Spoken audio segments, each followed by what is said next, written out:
বিসমিল্লাহির রহমানির রহিম। তো আজকের আলোচনা হচ্ছে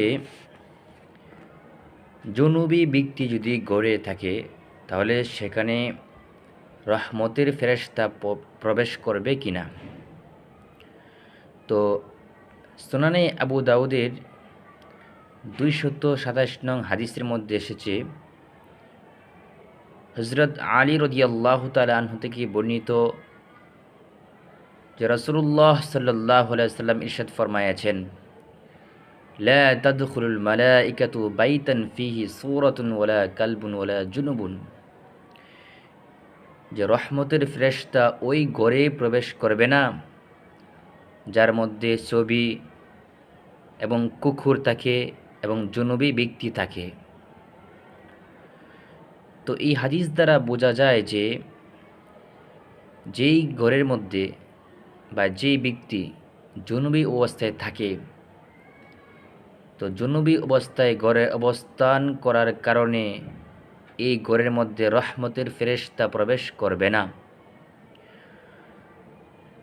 যদি বিষয়টা এমনই হয় তাহলে তো অধিকাংশ মানুষের অবস্থাটা এমন হয় যে যারা রাত্রের শুরুভাগে বা মধ্যভাগে সহবাসে লিপ্ত হয়, সহবাস করে, তারা জুনুবি অবস্থায় থেকে যায়। রাতের শেষ ভাগে তারা গোসল করে পবিত্র হয়।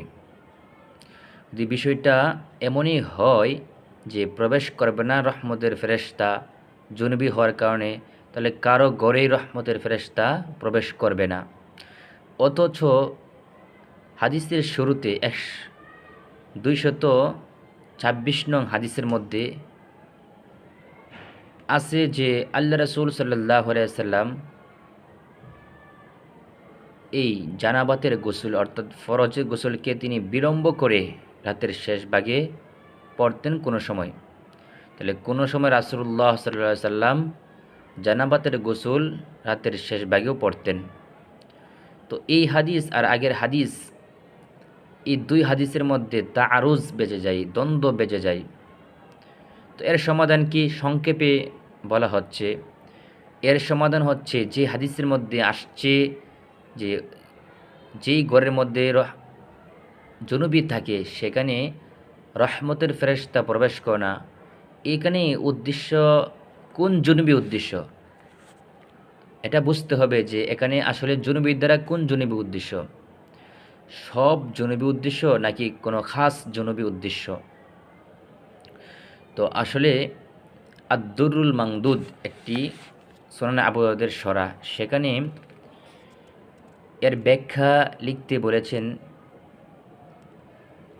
এখানে এর ব্যাখ্যা লিখেছেন যে এখানে জুনুবির দ্বারা ওই জুনুবি উদ্দেশ্য যেই জুনুবি সর্বদাই হামেশা অলসতা করে নামাজের প্রতি ভ্রুক্ষেপ না করে শুয়ে থাকে, সর্বদাই সে এই অলসতা করে গোসল করে না, নামাজের সময়ও সে গোসল করে না, নামাজের সময় চলে যায়, সে শুয়েই থাকে অপবিত্র অবস্থায়। এখানে ওই জুনুবিটাই উদ্দেশ্য যে সর্বদাই অলসতাবশত গোসল না করে শুয়ে থাকে, এখানে এই জুনুবি উদ্দেশ্য। তাহলে যেই জুনুবি সর্বদাই অলসতাবশত গড়ে শুয়ে থাকে সেই জুনুবি এখানে উদ্দেশ্য। এমন ব্যক্তি গড়ে শুয়ে থাকলে সেই ঘরে রহমতের ফেরেশতা প্রবেশ করবে না। আশা করি মাসআলাটা বুঝে আসছে।